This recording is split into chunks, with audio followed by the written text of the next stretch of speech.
उपोषणाला सुरुवात करणार। उद्यापासून मी पाणी पिणंही बंद करणार अशी घोषणा मराठा आंदोलक मनोज जरांगे यांनी केलेली आहे। ही आमची वेदना आहे, सरकारने याला गर्दी समजू नये असे जरांगे म्हटले।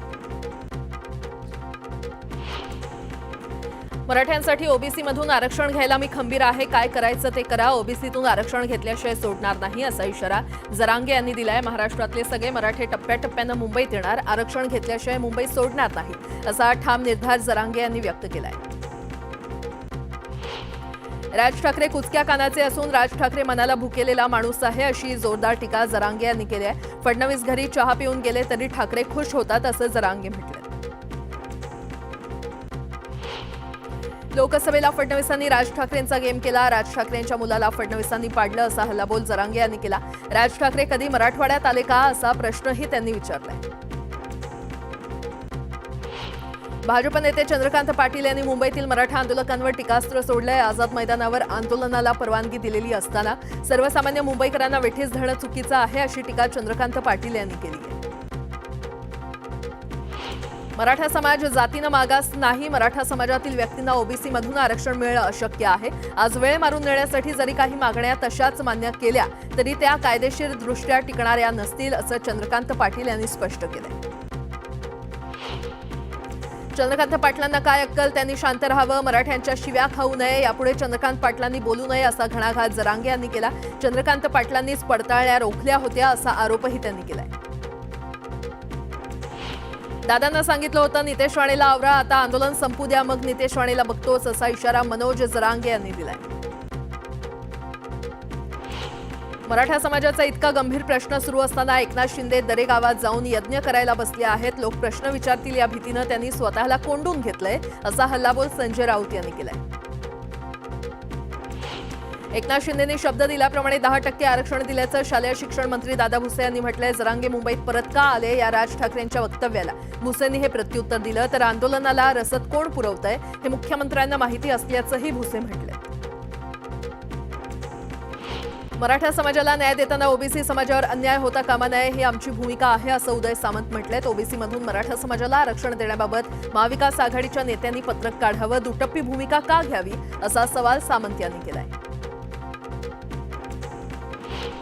मराठ्यांना ओबीसीतून आरक्षण देऊ नये यासाठी नागपुरात राष्ट्रीय ओबीसी महासंघानं आंदोलन सुरू केलंय। मराठ्यांना सरसकट कुणबी प्रमाणपत्र देणार नाही याचं लेखी आश्वासन आम्हाला सरकारनं द्यावं अशी मागणी राष्ट्रीय ओबीसी महासंघाचे राष्ट्रीय अध्यक्ष बबनराव तायवाडे यांनी केली आहे।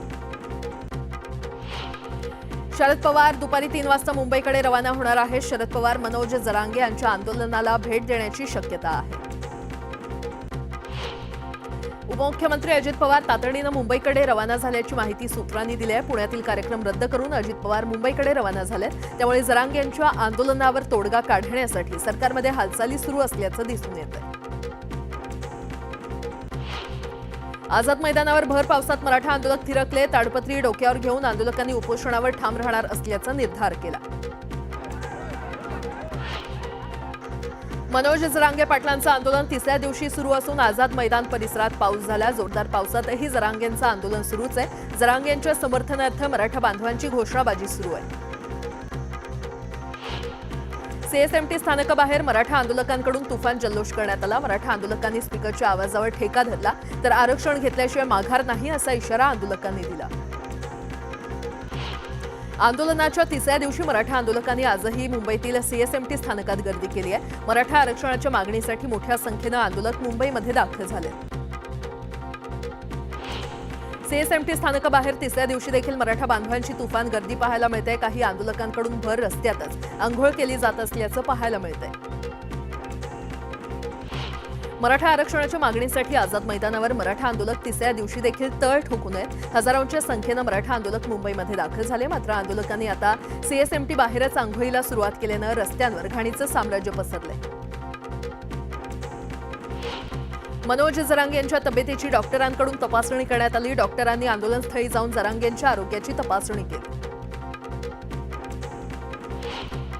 मुंबईमध्ये आलेल्या मराठा आंदोलकांची सरकारकडून कोंडी केली जात असल्याच्या पार्श्वभूमीवर सोमवारपासून आंदोलनाची व्याप्ती वाढवण्याची तयारी मराठा क्रांती मोर्चानं सुरू केलेली आहे। त्याचाच एक भाग म्हणून ग्रामीण भागात गावोगावी बैठका सुरू झाल्या असून येत्या काही दिवसात महिलांना मोठ्या संख्येनं आंदोलनामध्ये उतरवण्याची तयारी मराठा समाजानं सुरू केल्याचं सांगितलं जातंय।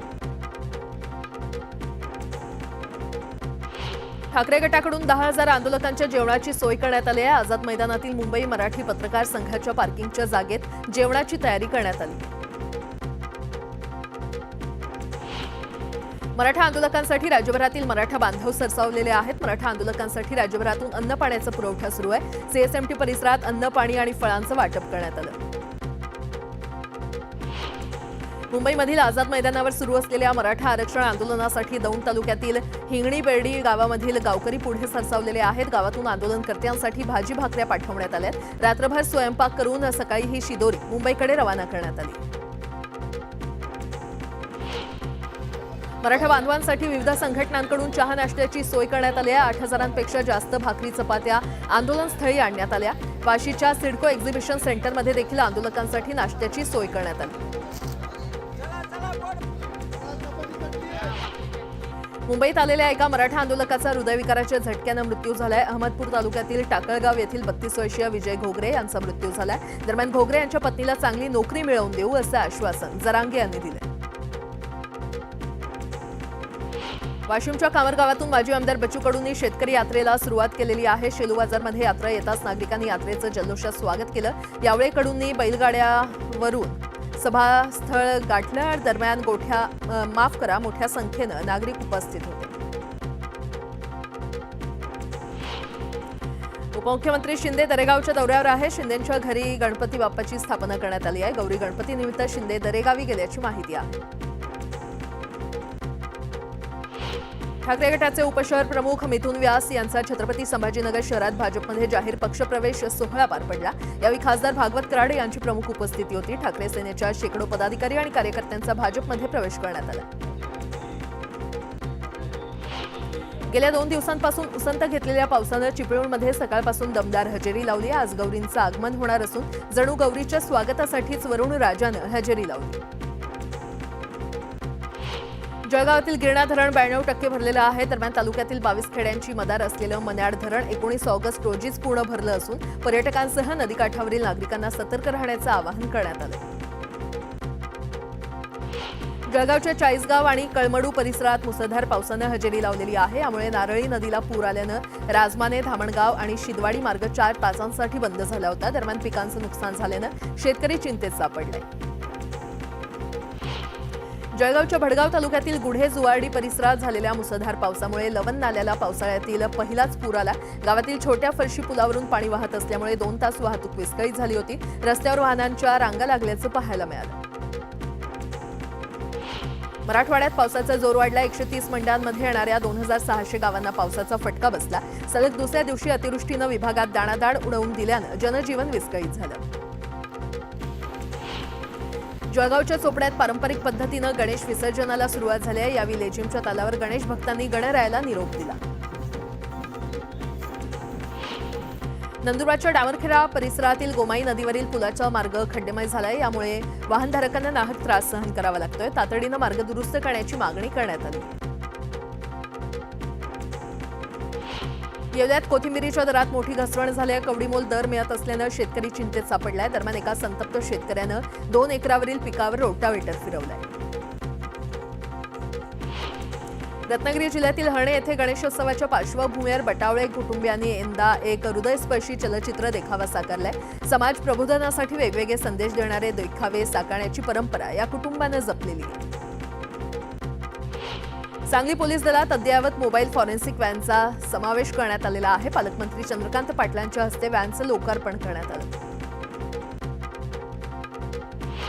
शिर्डीच्या साई संस्थानला जागतिक स्तरावर नवा सन्मान मिळालेला आहे. Global book of excellence England world रेकॉर्डमध्ये संस्थेची नोंद करण्यात आलेली आहे. साईबाबा संस्थेच्या धार्मिक, सामाजिक आणि मानव सेवा कार्याची दखल घेऊन हा सन्मान करण्यात आलाय.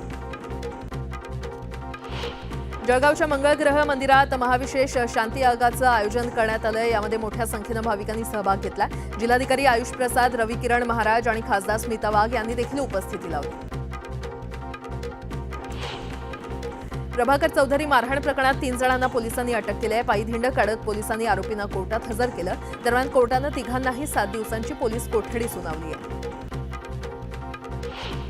सांगलीमध्ये मंदिराच्या दानपेटीतून रक्कम लंपास करणाऱ्या 3 चोरट्यांना पोलिसांनी अटक केली आहे. चोरट्यांकडून पोलिसांनी संपूर्ण मुद्देमाल जप्त केलाय.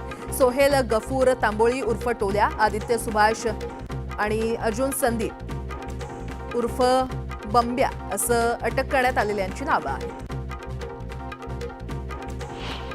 धुळ्यात दरोडा घालणाऱ्या टोळीला पोलिसांनी अटक केली आहे. पोलिसांनी 2 जणांना ताब्यात घेतलंय. त्यांच्याकडून गावठी पिस्तुलासह 350 ग्रॅम सोनं जप्त केलंय. येवल्यातून पोलिसांनी 2 चोरट्यांना अटक केली आहे. हे चोरटे विविध भागात इलेक्ट्रिक मोटर आणि इतर साहित्याची चोरी करत होते आणि पोलिसांनी चोरट्यांकडून साहित्य जप्त केले.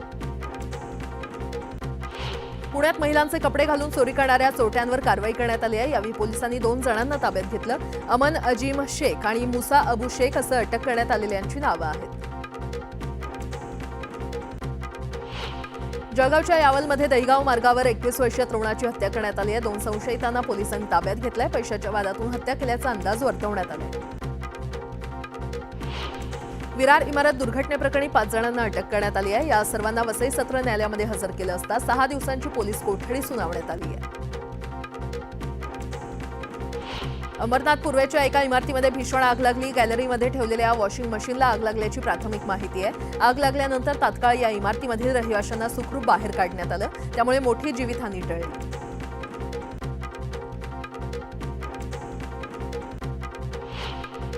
गोकुळनं येत्या 1 सप्टेंबरपासून म्हैस आणि गाय दूध खरेदी दरात प्रति लिटर 1 रुपयाची वाढ करण्याचा निर्णय जाहीर केलाय. या दरवाढीमुळे गोकुळच्या म्हैस आणि गाय दूध उत्पादकांना महिन्याकाठी सुमारे 4.5 ते 5 कोटींचा ज्यादाचा दर मिळणार आहे. सद्यस्थितीमध्ये गोकुळ दुधाच्या विक्री दरामध्ये कोणतीही वाढ करण्यात आलेली नाही.